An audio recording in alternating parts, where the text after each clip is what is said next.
बंटी, कालू, हरी तीनों दोस्त आधी रात को भानगढ़ जंगल में घूमने जाते हैं। तभी बीच रास्ते में उनकी गाड़ी खराब हो जाती है। अरे यार, इस गाड़ी को भी अभी खराब होना था। अब इस गाड़ी पे गुस्सा निकालना छोड़ और ये सोचे सुनसान जंगल में हम कहाँ रहेंगे, क्योंकि मुझे बहुत जोरों की भूख लग रही है। छोड़ो ये सब बातें और आज आप इस जंगल में रहने के लिए इंतजाम करने चलो। इतना बोलकर तीनों जंगल के कच्चे रास्ते पर चलने लगते हैं। थोड़ी दूर जाकर उन्हें एक बूढ़ा बाज दिखता है जिसके हाथों में एक लालटेन होती है। बाबा, यहाँ कोई होटल वगैरह कुछ मिलेगा? वो दरअसल हमारी गाड़ी खराब हो चुकी है, हमें रात बितानी है। तभी कालू कौवे की नजर जंगल के बाहर कुछ ही दूरी पर एक वीरान हवेली पर जाती है। बंटी, तू बाबा से क्यों पूछ रहा है? उनकी उम्र हो चुकी है। वो देख सामने की आलीशान हवेली है। अपन लोग आज उसी में अपनी रात गुजारेंगे। कालू बिल्कुल सही बोल रहा है। आज रात उसी हवेली में रात गुजारते हैं और देखना वहाँ कुआं भी है। अपने पानी का जुगाड़ भी हो गया। मुझे बहुत प्यास लगी है। तभी बूढ़ा बाज बोलता है, नहीं बच्चों, उस हवेली के अंदर मत जाना और ना ही उस कुएं का पानी पीना।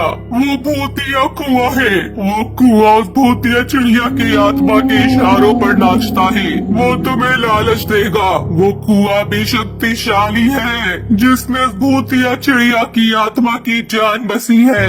अगर तुमने उस कुएं से कुछ भी लिया तो वो भूतिया चिड़िया की आत्मा तुम तीनों की जान ले लेगी। इसलिए तुम्हारी भलाई इसी में है कि तुम तीनों जल्दी हो सके यहाँ से कहीं दूर चले जाओ। थैंक यू बाबा, हमारी मदद करने के लिए। पर हम किसी की नहीं सुनते, अपने बाप की भी नहीं। चलो दोस्तों। इतना बोलकर वो तीनों हंसते हुए हवेली की ओर चल पड़ते हैं। तीनों कुएं के पास पहुंचते हैं। दोस्तों, तुम्हें याद है उस बुड्ढे ने क्या कहा था? वो बुड्ढा बोल रहा था ये कुआं शक्तिशाली है, क्यों न इस कुएं की शक्तियों को आजमाया जाए। कालू कुएं की शक्तियों को आजमाने के लिए उससे खाने की डिमांड करता है। कालू के बोलते ही उन तीनों के लिए तरह तरह के पकवान आ जाते हैं।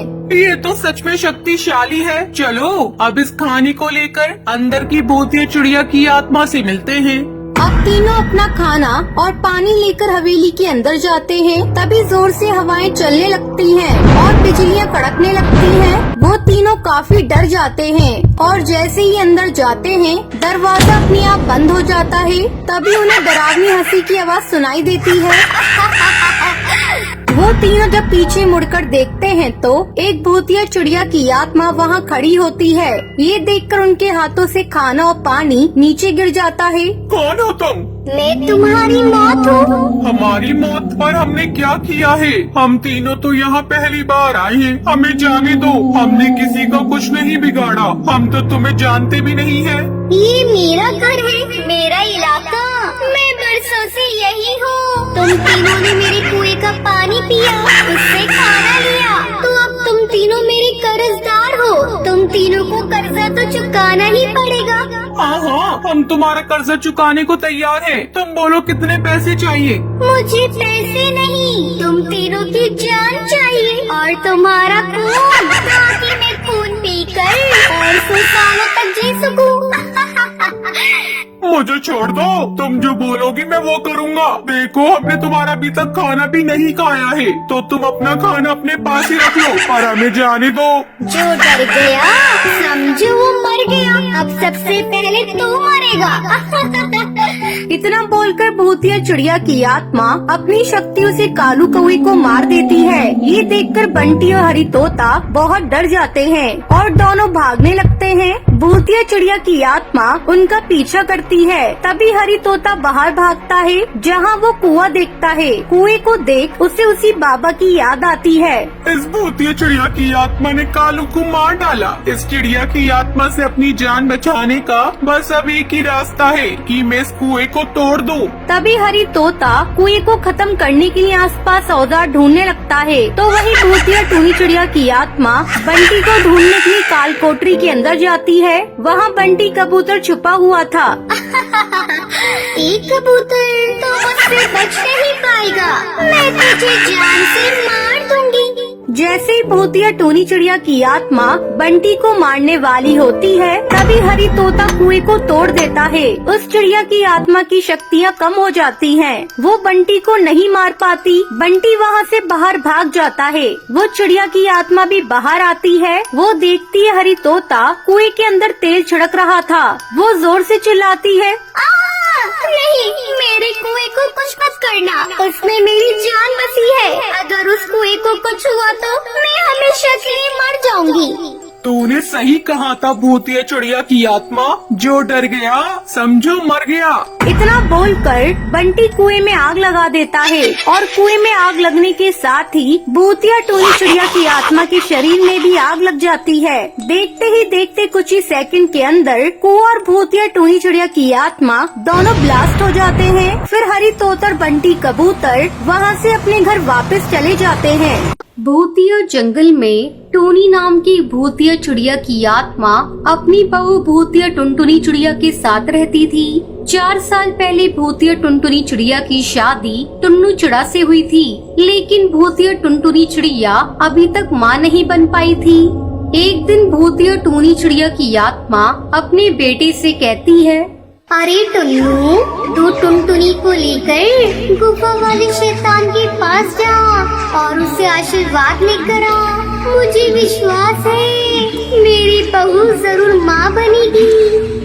अगले दिन भूतिया टुनटुनी चिड़िया अपने पति के साथ शैतान के पास आशीर्वाद लेने जाती है और खुशी खुशी शैतान का आशीर्वाद लेकर घर लौटती है। अरे बहू, तू शैतान का आशीर्वाद लेकर आ गई। अब देखना, तू बहुत जल्दी ही माँ बन जाएगी। हाँ माँ जी, मैं जल्दी ही माँ बनूंगी। इस तरह समय गुजरने लगता है। एक दिन, माँ जी, आज मुझे ताज़ा खून पीने का मन कर रहा है। जाइए किसी पक्षी को मारकर उसका खून लेकर आइए। ठीक है बहू, मैं अभी किसी पक्षी का खून लेकर आती हूँ। तू मेरा इंतजार कर, मैं अभी आई। इतना कहकर भूतिया टूनी चिड़िया की आत्मा खून लाने के लिए चली जाती है। थोड़ी देर बाद वो घर लौटती है। ये ले बहू, मैं एक तोते को मारकर उसका खून लेकर आई हूँ। भूतिया टुनटुनी चिड़िया की आत्मा मजे से ताज़ा खून पीने लगती है। ये लीजिए माँ जी, थोड़ा आप भी पी लीजिए, मजा आ जाएगा। बचा हुआ खून भूतिया टूनी चिड़िया की आत्मा पीने लगती है। अब टुनटुनी चिड़िया की आत्मा हर दिन पक्षियों का ताज़ा खून पीने लगती है। एक दिन टुनटुनी चिड़िया की आत्मा 10 अंडे देती है। 10 अंडों को देखकर टुनटुनी चिड़िया की आत्मा खुशी से चिल्लाने लगती है, माँ जी जल्दी यहाँ आइए, देखिए मैंने 10 अंडे दिए हैं। ये तो चमत्कार हो गया बहू, ये सब गुफा वाले शैतान के आशीर्वाद का फल है। अब हमारे भूतिया चिड़िया की दुनिया में तू 10 बच्चों की भूतिया चिड़िया माँ के नाम से जानी जाएगी। देखना, मैं तुझे भूतिया चिड़ियाओं की रानी बनाऊंगी, रानी।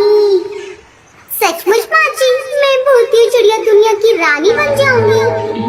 हाँ बहू, देखना, वो दिन दूर नहीं जब तू रानी बनेगी। अपने 10 बच्चों के बारे में सोचकर भूतिया टुन्नू चिड़ा की आत्मा भी खुश थी।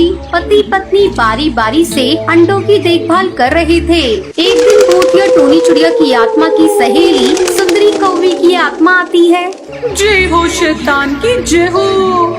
आओ सुंदरी कौवी, यहाँ बैठो। ये देखो, मेरी बहू ने 10 अंडे दिए हैं। ये सब शैतान के आशीर्वाद से हुआ है। हाँ भूतिया टूनी चिड़िया की आत्मा, तुम सही कह रही हो। दोनों सहेलियां आपस में बातें करती हैं। कुछ समय बाद सुंदरी कौवी की आत्मा वहाँ से चली जाती है। कुछ दिन बीतने पर उन अंडों से 10 बच्चे बाहर आते हैं। तब भूतिया टूनी चिड़िया की आत्मा उन बच्चों को पक्षियों का खून पीने के लिए देती है।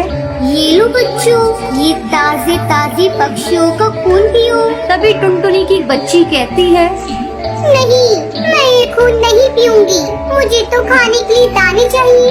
अरे पगली, तुझे तो ये पीना ही पड़ेगा।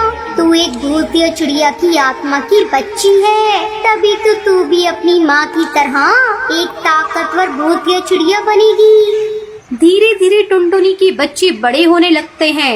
ऐसे में एक दिन कुछ पक्षी टुनटुनी चिड़िया की आत्मा के पास आते हैं। भूतिया टुनटुनी चिड़िया की रानी की जय हो।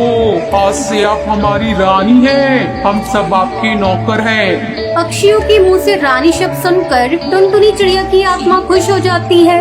जाओ तुम जाकर मेरे लिए पक्षियों की ताज़ी मांस की व्यवस्था करो। आज रानी बनने की खुशी में मैं बहुत बड़ी दावत दूंगी। पक्षी जाकर ताजे मांस की व्यवस्था करते हैं। फिर टुनटुनी चिड़िया की आत्मा बड़े चाव से ताजे मांस को खाती है और भूतिया चिड़िया दुनिया की रानी बन जाती है।